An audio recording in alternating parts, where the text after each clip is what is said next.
परिचय। तुम क्या गिनने में व्यस्त हो ऋषभ? मैं दीवार पर टाइलों की संख्याओं की गिनती कर रहा हूं दादाजी। अच्छा, वहां कितनी टाइलें हैं ऋषभ? यहाँ 20 टाइलें हैं दादाजी।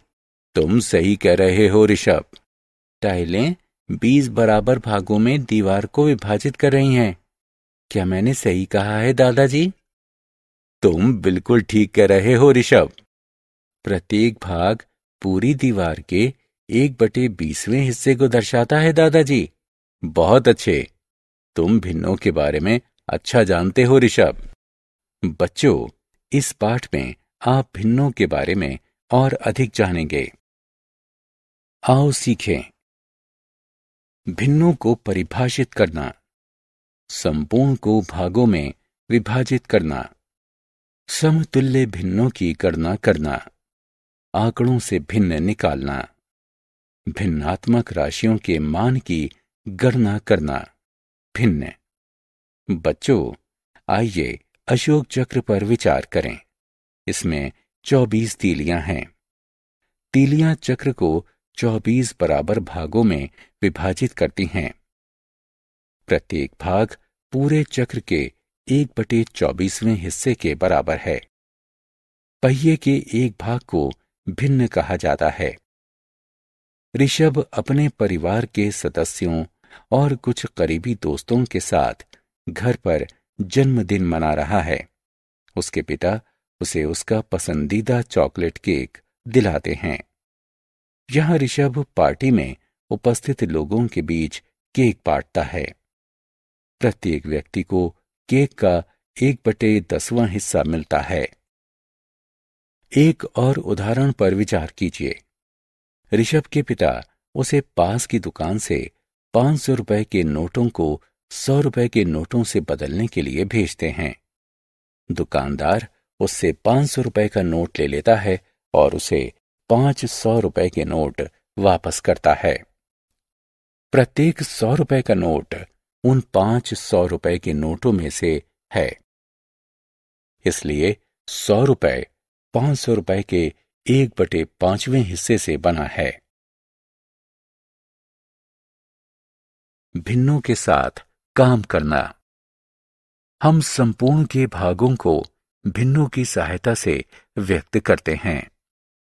भिन्नों को बेहतर तरीके से समझने के लिए आइए निम्न की गणना करते हैं। समतुल्य भिन्न, तथ्यों से भिन्न, भिन्न राशियों के मान।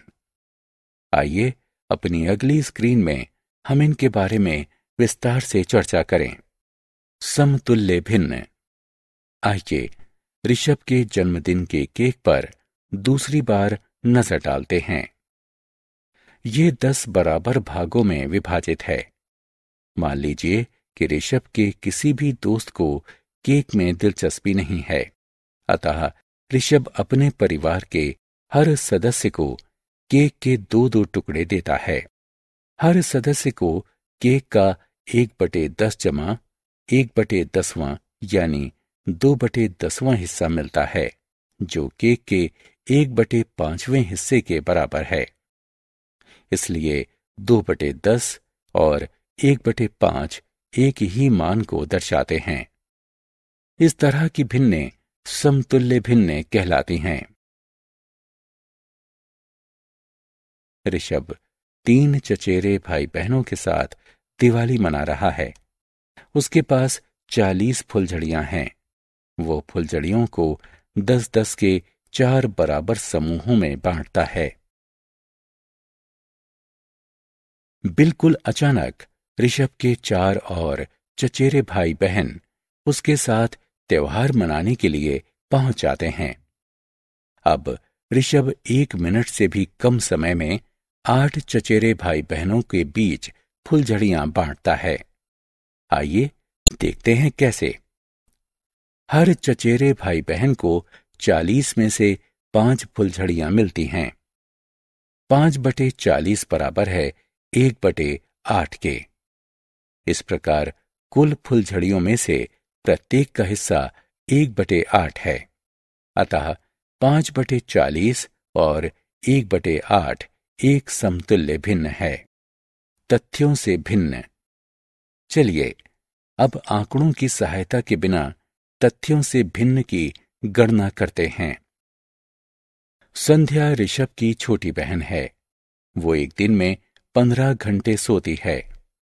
आइए एक दिन के भिन्न की गणना करते हैं जिसे वो सोने में खर्च करती है। एक दिन में घंटों की संख्या 24 होती है। सोने में बिताए गए घंटों की संख्या 15 है। सोने में बिताए गए दिन का भिन्न बराबर होगा 15/24 यानी 5/8 के। एक और उदाहरण पर विचार करते हैं। ऋषभ की मां के पास 20 जोड़ी जूते, चप्पलें और सैंडल हैं। इन 20 जोड़ों में से 4 जोड़ी चप्पलें हैं और बाकी सब सैंडल और जूते हैं। तो बताइए ऋषभ की मां के पास सैंडल और जूते का भिन्न क्या है?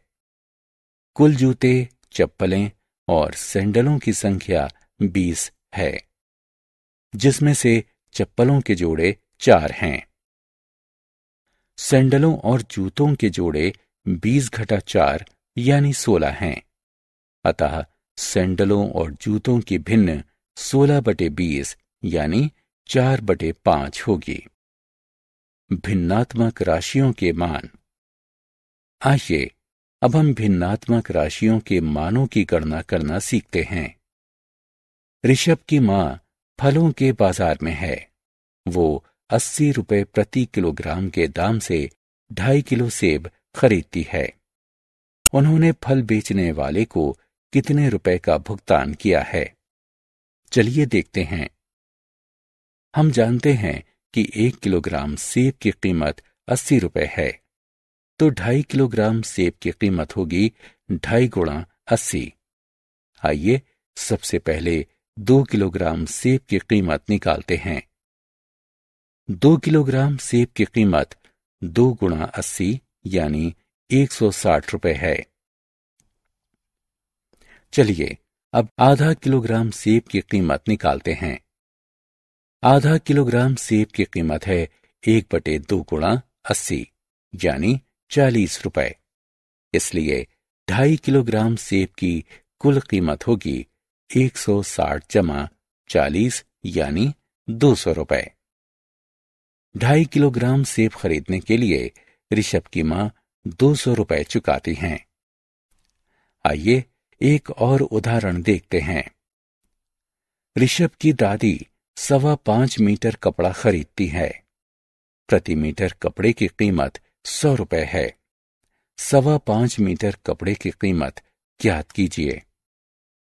हम जानते हैं कि 1 मीटर कपड़े की कीमत 100 रुपए है, तो 5 मीटर कपड़े की कीमत 5 गुणा 100 यानी 500 रुपए होगी। 1.25 यानी 1/4 मीटर कपड़े की कीमत है 1/4 गुणा 100 यानी 25 रुपए। इसलिए 5.25 मीटर कपड़े की कुल कीमत होगी 500 जमा 25 यानी 525 रुपए। यहां एक और उदाहरण है। रिया का स्कूल सुबह 7:30 बजे शुरू होता है। वो स्कूल 1 घंटे के 1/4 देरी से पहुंचती है। तो बताइए वो स्कूल कितने बजे पहुंची?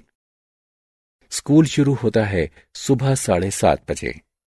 रिया को देरी होती है 1 घंटे की 1/4 की, जो कि 1/4 गुणा 60 मिनट यानी 15 मिनट के बराबर है। अतः रिया 7:30 जमा 15 यानी सुबह 7:45 पर स्कूल पहुंचती है। आओ खेलें। रिक्त स्थानों की पूर्ति के लिए सही विकल्पों को उठाकर उनके संगत स्थान पर रखें। आओ खेलें। बाईं तरफ दी गई भिन्नों का उनके समतुल्यों से मिलान करें।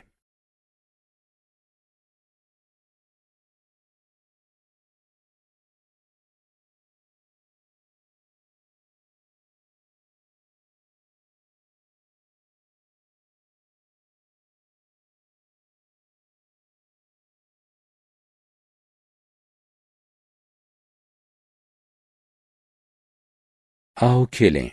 प्रश्न को ध्यानपूर्वक पढ़ें और सही विकल्प पर क्लिक करें। हमने क्या चर्चा की? एक संपूर्ण के भाग भिन्न कहलाते हैं।